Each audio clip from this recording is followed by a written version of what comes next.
Welcome back to the Armchair Sociologist, and in today's lecture we begin one of the most important chapters of UPSC Sociology, that is methodology. So today we will understand how sociologists study society using scientific as well as interpretive tools. तो let's begin with the basics. मेरा ऐसा plan है कि methodology को हम 3 part में complete करें. पहला वाला पार्ट में मेनली जो पॉजिटिविस्ट मेथोडोलॉजी है उस पर मेरा फोकस है, और सेकेंड वाले में हम जो नॉन पॉजिटिविस्ट हैं उसको देखेंगे, एंड थर्ड वाले पार्ट में जो एक्चुअल मेथड्स है उसको देखेंगे. तो आज के वीडियो में जो कंटेंट्स है वो इस तरह से होंगे. पहले आप देखिएगा एक फ्रेमवर्क ऑफ मेथोडोलॉजी कि हम कहाँ पे मेथोडोलॉजी को प्लेस करते हैं पूरे स्टडी में. उसके बाद आता है the broad division positivist versus the non positivist. फिर हम कैरेक्टरिस्टिक्स ऑफ सोशल फैक्ट्स देखेंगे. फिर suicide as social fact, rate of suicide as social fact. उसके बाद टाइप्स ऑफ सुसाइड. फिर एक क्रिटिसिज्म भी हम देखेंगे और एक summary, criticism of Durkheim's method of studying suicide. फिर समरी, और नेक्स्ट वाले वीडियो में हम नॉन पॉजिटिविस्ट मेथोडोलॉजीज पे फोकस करेंगे.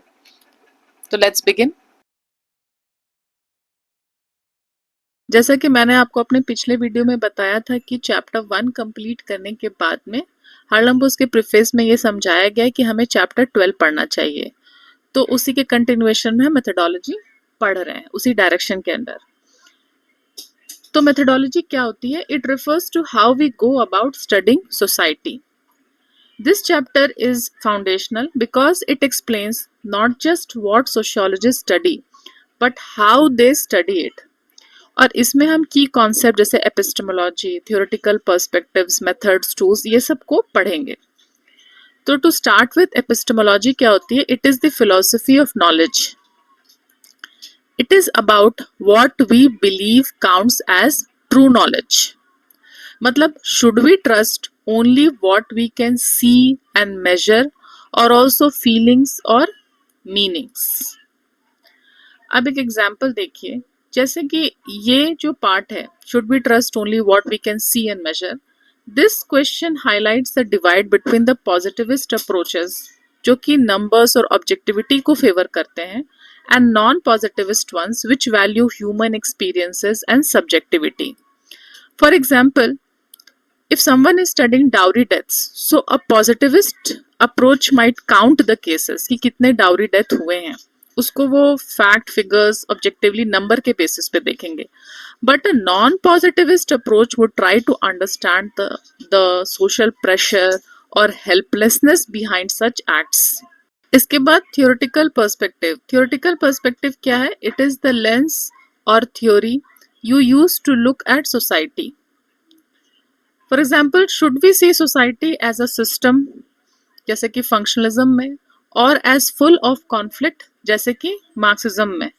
सो this question reminds us that different theories interpret the same society in contrasting veg.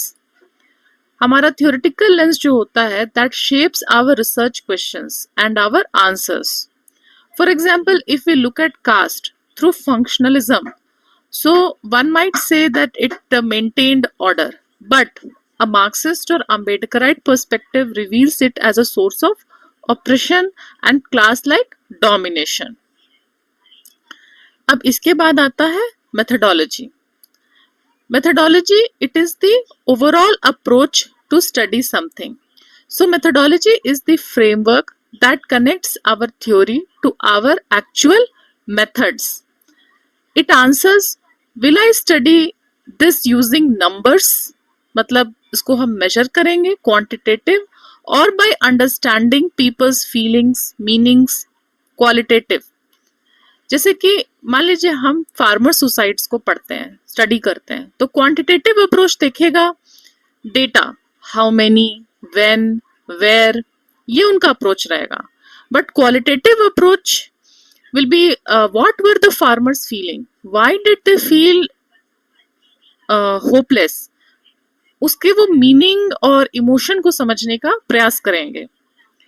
and it is a bridge between the philosophical assumptions and actual methods. Methodology is the bridge between the philosophical assumptions and the actual methods. मतलब methodology connects our epistemology what you believe about knowledge to our tools, जो हम tools finally use करेंगे like surveys or interviews.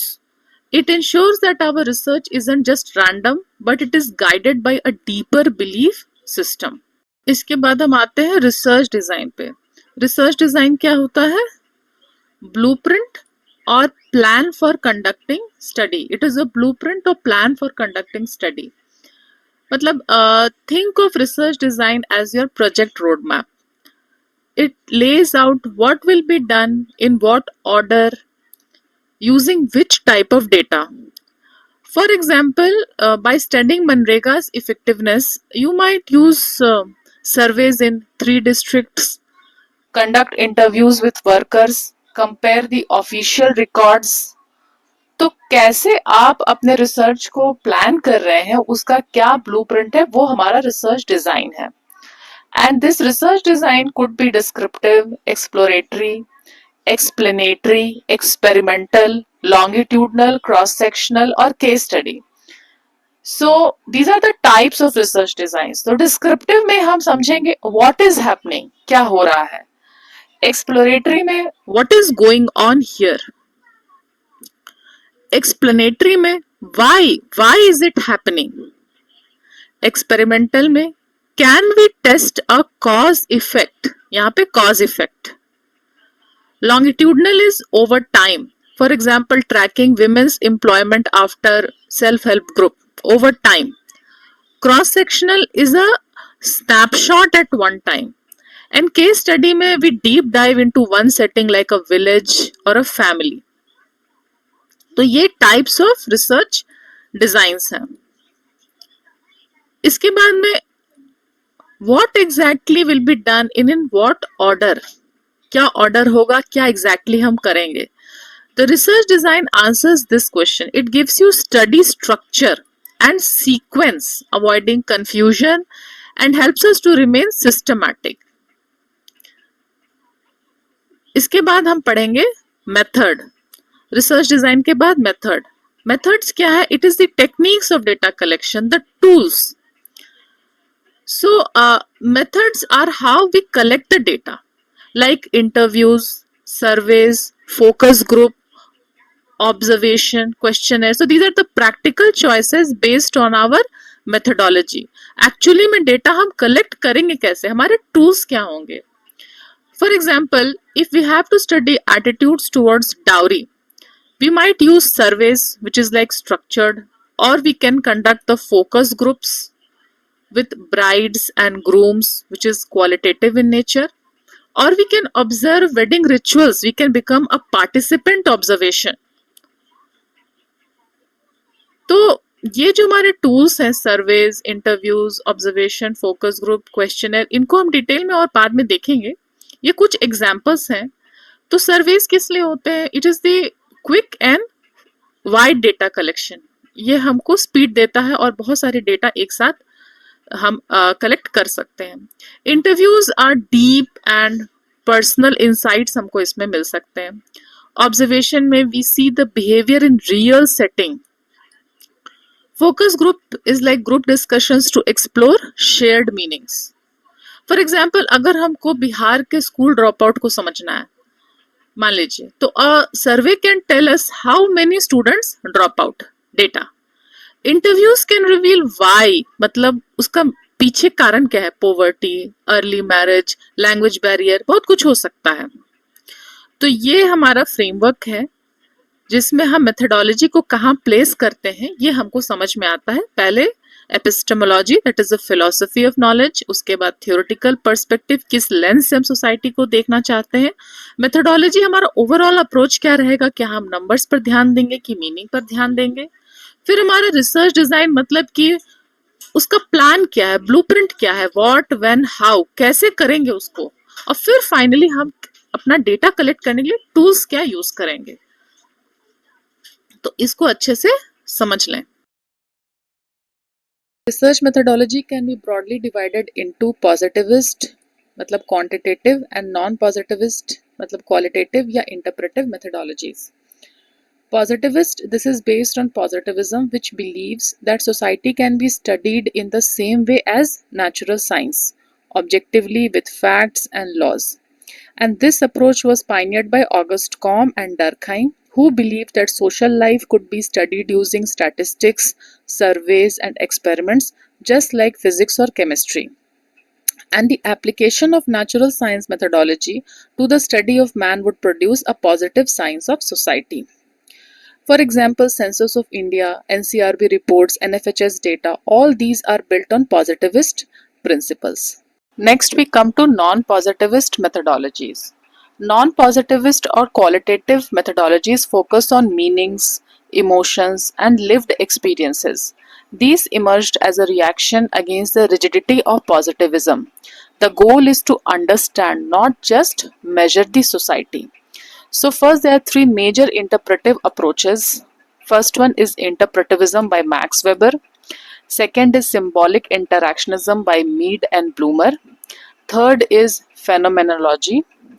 Apart from that, there are other non-positivist methodologies like critical Marxist methodology, feminist methodology, postmodern methodology, ethnomethodology by Harold Garfinkel. We will be studying all these in detail. तो सबसे पहले हम लोग positivist या quantitative methodology देखेंगे. The positivist approach in sociology is most evident in work of Emil Durkheim. In the Rules of Sociological Method in 1895, he argued consider social facts as things. So social fact क्या होते हैं? जैसे हमारे beliefs, customs, institutions. तो सबसे पहले हम लोग देखेंगे what are the characteristics of social facts. ये क्वेश्चन यूपीएससी 2024 में भी आया था. Describe various characteristics of a social fact.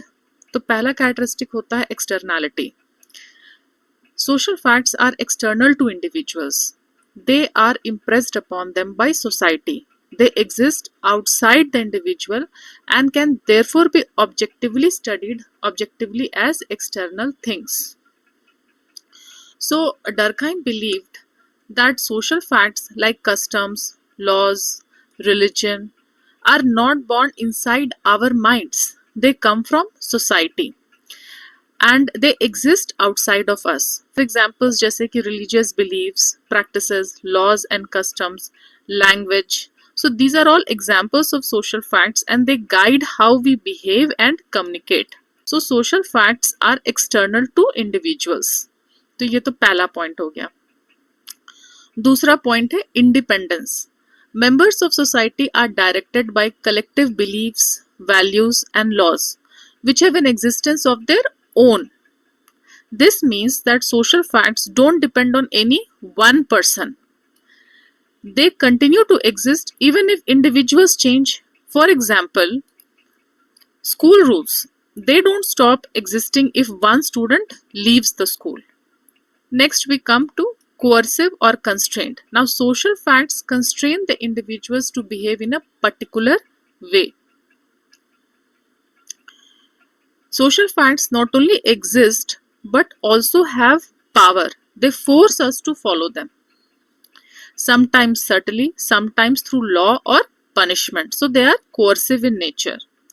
For example, the practice of arranged marriage. Many people follow it due to pressure from family and community, even if their personal choice is different. So social facts are coercive in nature.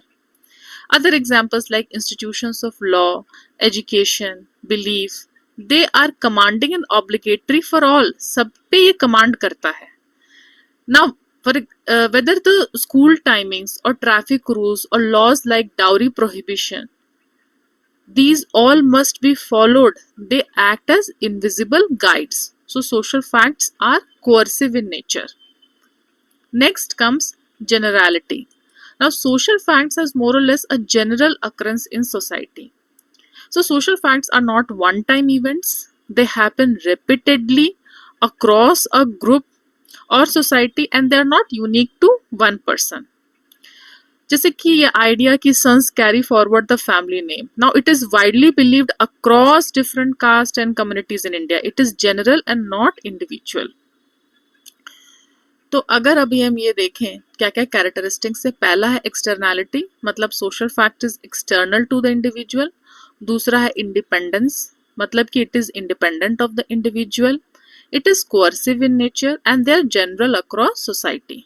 Externality, independence, coercive and generality.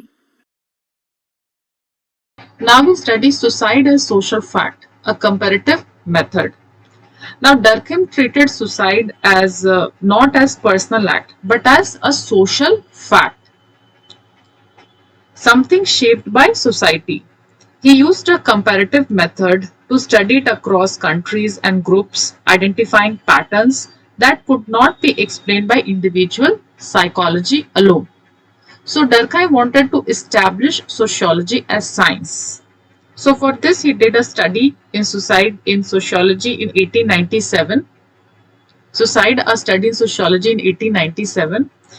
Now this Durkheim study on suicide was done by using the methodology outlined in his work, The Rules of Sociological Method, which he did in 1895. So Durkheim had already written about how sociology should be studied like natural sciences. He applied those rules while researching suicide, using data, classifying types, and explaining patterns through social integration and regulation. Durkheim argued that his research on suicide argued that real laws are discoverable, that social phenomena obey laws in the same way as natural phenomena. And this is the influence of Auguste Comte. This is the core of the positivist approach. Just like laws of physics exist, Durkheim said that there are laws of society, like how lack of social bonds leads to higher suicide rates. Durkheim said suicide was not simply an individual act, but a product of social forces external to the individual. Its causes are to be found in society, that is socially determined. So Durkheim emphasized that the root cause of suicide is not individual depression or mental illness, but social disconnection, breakdown of norms, or lack of belonging.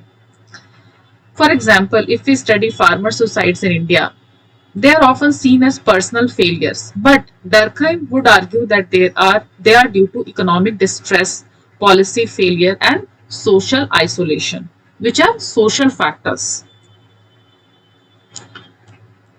So its causes are to be found in society. Now the causes are product of social facts which are independent of individual. So this means that suicide rates don't depend on individual personalities. They are influenced by how connected or regulated a person is within a society. How connected or regulated a person is within a society. Durkheim began his study with detailed analysis of official statistics on suicide from a number of European countries. So he used secondary data. This is secondary data, which positivists prefer to study patterns. His use of official records laid the foundation for sociological research relying on large-scale data. Durkheim discovered that in each society, the suicide rate was fairly constant over a period of years. So what does this mean? This means that he observed consistency. Suicide rates did not randomly change. This constancy suggested underlying social causes, not personal randomness. And there were significant differences in the suicide rate between societies and between social groups within each society. There were significant differences in the suicide rate between societies and between social groups within each society. This means this is the key to the comparative analysis. So we are comparing here. For example, some religious or communities showed higher rates than others, hinting at different levels of integration and regulation. From these observations, Durkheim argued that suicide rates should be regarded as social facts. So because suicide rates are patterned, measurable, and not dependent on individual, suicide rates meet all the criteria of a social fact. An explanation of differing rates of suicide therefore lies in examination of society rather than exploration of consciousness of individuals. So this separates sociology from psychology. Sociology studies structures, norms, relationships, not inner thoughts or emotions. So sociology versus psychology यहाँ पे explain होता है. Now analysis of suicide rate relationship with a range of social facts. Comparative analysis. तो यहाँ पे हमने देखा था कि कैसे डरखाइम जब इसको सुसाइड रेट को पढ़ रहे हैं between different societies and between social groups with in each society, तो कौन कौन से उन्होंने इस तरह के ग्रुप्स लिए थे. So Durkheim compared groups like religion, marital status, age to see how levels of social integration and regulation affected suicide. तो Protestant versus Catholics, city dwellers versus rural, unmarried versus married, older adults versus younger adults. तो Protestants इनमें जो religious society यदि देखें तो Protestants में higher rate था suicide का कंपेयर टू कैथोलिक्स, और सिटी ड्वेलर्स में ज्यादा था कंपेयर टू रूरल. अगर हम डोमेस्टिक सोसाइटी देखें तो जो अनमैरिड थे उनमें ज्यादा था suicide rate compare to married, and उस मैरिड में भी जो मैरिड विद चिल्ड्रन थे उनमें कम था सुसाइड रेट, और फिर जिनके ज्यादा बच्चे थे उनमें और कम सुसाइड रेट था. Older adults versus younger adults में देखें तो ओल्डर एडल्ट्स में खासकर वैसे ओल्डर एडल्ट जो अनमैरिड है और उनके बच्चे नहीं हैं, तो उनमें ज्यादा रेट ऑफ सुसाइड था compare to the younger adults. अब हम आगे देखेंगे suicide rates and levels of social integration. So Durkheim argued that greater the integration of individuals within social groups the less likely they were to commit suicide. और ये social integration है क्या? It is measured by the number and strength of a person's social relationship with others. तो एक person के कितने social relationships हैं. जैसे अगर हम डोमेस्टिक सोसाइटी में देखें तो unmarried persons have a higher rate of suicide when compare to married people without children, who have a higher rate of suicide when compare to married people with children. और अगर हम religious society में देखें तो Durkheim found out that Protestants have a higher rate of suicide when compared to Catholics. Why? Because Protestant Church encourages its members to develop their own interpretation of religion. तो वहाँ integration कम है, whereas Catholic religion integrates its members more strongly into a religious community. तो ये समझ में आता है कि in a highly integrated social group, control over the behavior of individuals is strong, and therefore there will be considerable moral pressure against suicide. और इससे हमको पता चलता है हमारा फोर्थ उसके कैरेक्टरिस्टिक कंस्ट्रेंट कि वो कोर्सिव इन नेचर होता है, सोशल फैक्ट. तो सुसाइड रेट के एज अ सोशल फैक्ट के लिए हमने तीन चीजें पहले देखी थी कि वो एक्सटर्नल टू द इंडिविजुअल है, number one. Number two independent है, and number three generality. Generality मतलब कि Durkheim had already discovered that in his society the suicide rate was fairly constant over a period of time. तो suicide rate showed patterns across time and place. उन्होंने social groups के और societies में compare किया था, उन्होंने पाया कि उसमें पैटर्न्स हैं. और एक और चीज कि ये जो हमें कांस्टेंट दिखता है suicide rate regardless of the individuals, इससे भी हमें पता चलता है कि it is independent of the individual. तो external to the individual, independent of the individual, there is a generality to it, and coercive in nature. मतलब जितना ज्यादा इंटीग्रेशन होगा उतना सुसाइड रेट कम होगा और मॉरल प्रेशर बना रहेगा इंडिविजुअल पे against suicide. And similarly the greater his social isolation, जितना वो सोसाइटी से मतलब आइसोलेटेड रहेगा, the less the individual participates as a social being. As a result, his life lacks purpose and meaning. तो वैसे में फाइनली हम लोग कंक्लूड करते हैं कि study of suicide showed that behavior was a product of social facts rather than individual motives. ये तो क्लियर हो गया है कि इंडिविजुअल मोटिव पे ध्यान नहीं दिया गया, और suicide rate as a social fact को दूसरे सोशल फैक्ट्स जैसे कि रिलीजियस ग्रुप्स और मैरिटल स्टेटस और एज और उन चीजों में ढूंढा गया. Study of suicide showed that behavior was a product of social fact rather than individual motives. और इसके द्वारा हमने सोशियोलॉजी और साइकोलॉजी को डिफरेंशिएट भी किया. Although suicide appears to be a uniquely personal and private act, its causes lie in the nature of social groups. It is therefore a product of social forces which are external to and act upon the individual. तो ये external to the individual है। By showing that suicide rates varies inversely with degree of integration, मतलब जितना ज्यादा integration होगा उतना cum suicide rate होगा। It varies inversely of which the individual forms a part. Durkheim claimed to have demonstrated that real laws are discoverable from the observation of human behavior. तो यहाँ पे एक छोटा सा ग्राफ है कि डिग्री ऑफ इंटीग्रेशन जितना ज्यादा होगा उतना ज्यादा सुसाइड रेट घटते जाता है। और इसके इस स्टडी से और भी इम्पैक्ट हुआ कि Durkheim study of suicide has often been taken as a model for research methodology in sociology. Number one. Number two, in Durkheim's terminology, human behavior is determined by social facts. तो हमने इससे क्या क्या चीज समझा है, मतलब Durkheim ने ये जो स्टडी की इसको उन्होंने क्यों क्यों क्या क्या कारण की वजह से किया है। एक तो he wanted to establish sociology as science, तो उन्होंने उसके साइंटिफिक कारण को, सोशियोलॉजी को एज अ साइंस साइंटिफिकली उसको एस्टैब्लिश करने के लिए एक ऐसा सब्जेक्ट चुना जैसे कि सुसाइड, जो कि बहुत पर्सनल इन नेचर देखा जाता है, बट उनका कहना था कि नहीं, इसको हम साइंस की तरह स्टडी करेंगे और इंडिविजुअल के कारण को नहीं देखते हुए सोशल फैक्ट्स जो दूसरे सोशल फैक्ट्स में हैं उसमें उनके कॉजेस को ढूंढेंगे। तो उन्होंने इसको सोशियोलॉजी को इस्टेब्लिश करने की किया as science, number one. Number two, he also wanted to differentiate sociology with psychology, इसलिए उन्होंने ऐसा सब्जेक्ट भी चूज किया जहाँ पे हम इंडिविजुअल कॉन्शियसनेस न देख के सुसाइड को सोसाइटी में एक्सप्लोर करेंगे कि किन कारणों से कौन कौन से सोशल फैक्ट की वजह से डिफरेंट रेट ऑफ सुसाइड होता है। तो sociology versus psychology, number two. Number three,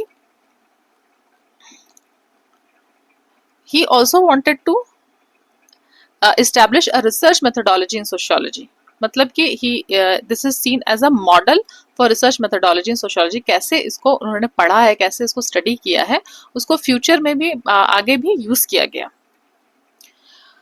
अच्छा, अब हम ये देखते हैं कि Durkheim's treatment of suicide rate as social fact, it meets all the four criteria। तो यूपीएससी का ये जो क्वेश्चन आया था 2024 का, जो हमने स्टार्टिंग में आपको दिखाया है, हाँ, describe various characteristics of the social fact. तो ये कैरेक्टरिस्टिक्स हो गए externality, independence, coercive and generality. और इसमें एक क्वेश्चन और था कि how is the rate of suicide a social fact. यहाँ पे सुसाइड नहीं, rate of suicide word use हुआ है, अ सोशल फैक्ट। तो वो भी हमने इसको पूरा स्टडी किया है कि रेट ऑफ सुसाइड कैसे external, independent, generality and finally constraint. और इसको भी हम यहाँ पे समराइज करते हैं कि suicide as a social fact has been studied with respect to other social fact as in religion, marriage, urban life, family, इसमें इसको स्टडी किया गया है। So it is external to the individual, exist outside the individual। So जो जिसकी वजह से suicide rates हैं वो are social, these factors are socially produced। Number two, independent, they don't depend on the individual but on the nature of society itself। So each society has particular suicide rate। Constraint, social facts exert moral force on us, मतलब अगर हमारा लो integration होगा तो suicide rate ज्यादा हो जाएगा और अगर हाई इंटीग्रेशन होगा तो कम होगा, जैसे कि प्रोटेस्टेंट वर्सेस कैथोलिक्स में। And generality, what does it mean? That suicide rates are general, meaning this is a part of the collective life of society, these are not isolated events। तो इसमें individual को न देख के एक general constant rate, हर society का अपना एक सुसाइड रेट का उसको स्टडी किया गया है। तो externality, independence, constraint and generality, इन चारों फैक्टर्स को वो सुसाइड रेट मीट करता है, इस चारों क्राइटेरिया को, इसीलिए it is seen as a social fact. Now we come to types of suicide. For this, I have incorporated Blue Book, page number 888 to 890. So, as we discussed earlier, कि Durkheim wanted to establish sociology as science. He also wanted to differentiate between sociology and psychology. Also to create a research methodology in sociology, जो कि आगे future model की तरह use हुआ। और उनका एक और था कि to understand the relationship between individual and society। तो इंडिविजुअल सोसाइटी के बीच रिलेशनशिप अगर समझने का प्रयास किया जाए तो दो तरीके से हम समझ सकते हैं। एक हो सकता है कि individual is a part of social group.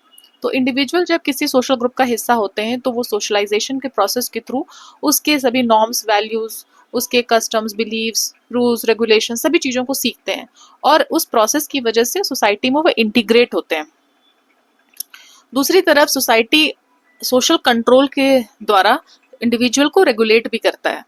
तो दो हमारे पास फैक्टर्स हो जाते हैं, इंटीग्रेशन और रेगुलेशन। इन दो फैक्टर्स के बेसिस पे डर्कहाइम ने 4 टाइप से सुसाइड को डिवाइड किया है, अल्ट्रुइस्टिक, इगोइस्टिक, एनोमिक एंड फर्टिलिस्टिक।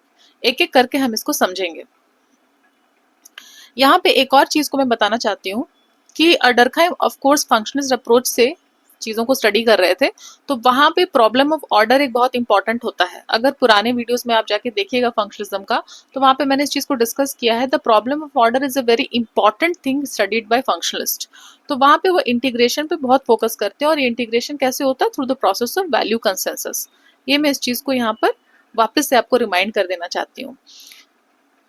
तो पहले हम पढ़ेंगे इंटीग्रेशन। इंटीग्रेशन क्या है, मतलब कि how well you are connected to others, कितना ज्यादा हम बाकी लोगों से जुड़े हुए हैं सोसाइटी में, अपने सोशल ग्रुप में, मतलब हमारे वो सोशल बॉन्ड्स, हमारे वो सोशल टाइज, उसके बारे में यहाँ पर बात हो रही है। तो इसमें पहला हम सुसाइड का टाइप पढ़ते हैं, एल्ट्रुइस्टिक सुसाइड। मतलब जब इसमें इंटीग्रेशन, एक्सेसिव इंटीग्रेशन हो, हम बहुत ज्यादा अपने सोशल ग्रुप से जुड़े हुए हैं, when individuals are too deeply integrated into a group and sacrifice themselves for its interest। यहाँ पे वर्ड अल्ट्रुइस्टिक का मतलब, अल्ट्रुइज्म का मतलब यही होता है कि जो सैक्रिफिशियल इन नेचर होते हैं, अपने आप को ग्रुप के लिए सैक्रिफाइस करते हैं। जैसे कि कुछ एग्जांपल देखते हैं कि soldiers jumping on grenades to save comrades, तो ये सैक्रिफाइस है, a very huge sacrifice. Historical India में सती का प्रैक्टिस, तो इसमें जो ग्रुप आइडेंटिटी है, it overrides the individual. Excessive integration की वजह से ये अल्ट्रुइस्टिक सुसाइड होता है। दूसरा है इगोइस्टिक सुसाइड, और यहाँ पे इंटीग्रेशन क्या है, लो है, मतलब हमारे जो सोशल बॉन्ड्स और टाइज हैं बहुत कम है। Insufficient integration with society leads to incomplete socialisation resulting in isolation. Incomplete socialisation क्या मैंने आपको बताया था रिलेशनशिप बिटवीन इंडिविजुअल सोसाइटी में, कि जब सोशलाइजेशन पूरा हो जाता है तो इंटीग्रेशन कंप्लीट होता है, लेकिन जब हमारा सोशलाइजेशन ठीक से नहीं हो, इनकम्प्लीट सोशलाइजेशन हो, तो इंटीग्रेशन लो होता है। और जब ये बहुत ही कम होता है तो कंप्लीट आइसोलेशन में इंडिविजुअल रहता है। और इसको उन्होंने स्टडी किया, और उसके कुछ ग्रुप्स के बीच में he had found certain results, जैसे कि married person with children has many ties in his primary group, मतलब इंडिविजुअल उसके अपने फैमिली में ही बहुत सारे इसके टाइज होते हैं, and therefore a lesser probability to commit suicide than unmarried a bachelor. तो ये हो गया हमारा पहला फैक्टर, इंटीग्रेशन। और दूसरा फैक्टर है रेगुलेशन। रेगुलेशन में क्या होता है कि हाउ मच सोसाइटी कंट्रोल्स और guides our desires and actions, कितना सोशल कंट्रोल है। और सोशल कंट्रोल जब बहुत ज़्यादा होता है तो फर्टिलिस्टिक सुसाइड होता है, और जब सोशल कंट्रोल इनसफिशिएंट होता है तो एनोमिक सुसाइड होता है। तो पहले हम देखते हैं फर्टिलिस्टिक सुसाइड, जहाँ पे एक्सेसिव रेगुलेशन है। So it occurs when an individual is too much regulated by society. People in such situations know that their future, their lot would never improve, hence they resign to their fate and commit suicide, for example in case of slaves. However, fatalistic suicide is now seen of historical importance as per Durkheim। तो ये हो गया फर्टिलिस्टिक suicide, जहाँ excessive regulation है। और फिर उसके बाद आता है एनोमिक सुसाइड, ये बहुत इंपॉर्टेंट है, इसको ध्यान से देखिए, जिसमें इनसफिशिएंट रेगुलेशन होता है। So within society where traditional structures have crumbled and nothing has replaced the old to establish order in society. वैसे सिचुएशन में there comes a feeling of normlessness, lack of structure, feeling of aimlessness, dread, despair, and people feel a loss of meaning in their lives। ऐसे situation को Durkheim ने anomie कहा है, that is नॉर्मलेसनेस को। तो अनोमी कब आता है, anomie arises during rapid social change, for example economic depression. तो वैसे डिस्पेयर में people commit suicide and which is known as anomic suicide. यहाँ पे कुछ मैंने एग्जाम्पल्स सिचुएशंस के दिए हैं दैट क्रिएट अनोमी, जैसे कि इकोनॉमिक क्राइसिस या इकोनॉमिक बूम में भी हो सकता है वैसा, divorce, relationship breakdown, migration, jobless, retirement, post pandemic uncertainty. ये सभी जब बहुत बड़े चेंजेस आते हैं और पुराने स्ट्रक्चर को नया कुछ रिप्लेस नहीं कर पाता है, वैसे टाइम पे जब एक एमलेसनेस, नॉर्मलेसनेस वो आता है, उसको हम अनोमी कहते हैं वैसे सिचुएशन को। तो वहां पे इनसफिशिएंट रेगुलेशन में अनोमिक सुसाइड होता है। तो हमने 4 टाइप का सुसाइड देखा, altruistic, egoistic with respect to integration, fatalistic and anomie with respect to regulation. अब हम कुछ क्रिटिसिज्म देखेंगे। Thus, by study of suicide, Durkheim unequivocally established sociology as science. But by completely ignoring motives and meanings attached to suicide by an individual, he was criticized by sociologists following phenomenological approach. तो criticism में हम देखेंगे JD Douglas इनका criticism with respect to social meanings of suicide, ये blue book में दिया हुआ है, आप उसको देख सकते हैं. He criticized method of data collection, where Durkheim had used coroner statistics to study patterns of suicide. According to Douglas, since it is secondary data and will have the inherent bias of coroner's understanding of suicide, so many a times the family is embarrassed or they want to protect the memory of the person, suicide is reflected as natural death. ऐसा कई बार होता है. Hence, there is the question of reliability and validity of such data. तो यहाँ पे उन्होंने coroners के understanding of suicide को डाउट किया है और ऐसे क्रिटिसाइज किया है. फिर सेकंड में है जॉन बैचलर, माफ कीजिएगा इसका प्रोनाउंसिएशन गलत हो सकता है, बट जॉन या Jean Baechler, suicide as problem solving. तो उन्होंने बताया कि suicide can be adopted when there seems to be no alternative solution. तो उन्होंने एक अल्टरनेटिव इंटरप्रिटेशन दिया सुसाइड का कि it is not just a result of social integration like Durkheim claimed, but as a rational act taken when all other options seem to be closed. तो since Durkheim was too much focused on structural causes like integration or regulation, instead Bachelor proposed that suicide is often a deliberate act done to solve a personal problem when no better option is visible. So he argued, like escapist suicides, for example, that suicide occurs when individual feels trapped, unable to escape through normal means like family support or therapy or financial help. So the person chooses suicide as a last resort, a problem-solving mechanism. Not always a result of low social integration. ऐसा नहीं कि सिर्फ लो social integration की वजह से ही हो और उसको हम खाली सोशल फैक्ट में ही देखेंगे, हम उसको as a rational act, a rational decision के रूप में भी देख सकते हैं, where Baechler focuses on the agency of the person. मतलब उनके अपने पर्सनल रीजन पे वो फोकस कर रहे हैं, उनके इंडिविजुअल मोटिव पे फोकस कर रहे हैं. कुछ हम इंडियन कॉन्टेक्स्ट में इसको समझने का कोशिश करते हैं कि जो 4 टाइप के सुसाइड बताए गए, इंटीग्रेशन और रेगुलेशन 2 फैक्टर के बेसिस पे, कि मतलब जब एक्सेसिव इंटीग्रेशन होता है तो अल्ट्रुइस्टिक टाइप ऑफ सुसाइड है, हमने पढ़ा था. तो जैसे कि उसमें एग्जांपल है सती, या cases where individuals take their lives in protest for a collective cause. ये आप एग्जांपल दे सकते हैं इंडियन कॉन्टेक्स्ट में. दूसरा, जब इनसफिशिएंट इंटीग्रेशन हो, egoistic, जैसे for example urban youth when facing isolation, lack of family connection. जैसे फॉर एग्जांपल कोटा या आईआईटी में जाके पढ़ने के दौरान भी कुछ स्टूडेंट्स के द्वारा सुसाइड किया जाता है, तो वो एग्जांपल आप दे सकते हैं. अब रेगुलेशन का फैक्टर देखें तो अगर एक्सेसिव रेगुलेशन होता है, this is less documented, may be in cases आप इसका एग्जांपल दे सकते हैं डोमेस्टिक अब्यूज विक्टिम्स. इस केस में कि excessive regulation, excessive social control, domestic abuse victims के द्वारा एक्सेसिव रेगुलेशन की वजह से फर्टिलिस्टिक सुसाइड किया जाता है. और फिर अनोमिक में जहाँ पे इनसफिशिएंट रेगुलेशन है, वहां पे हम फार्मर सुसाइड का एग्जाम्पल दे सकते हैं, because of debt trap, crop failure, lack of institutional support.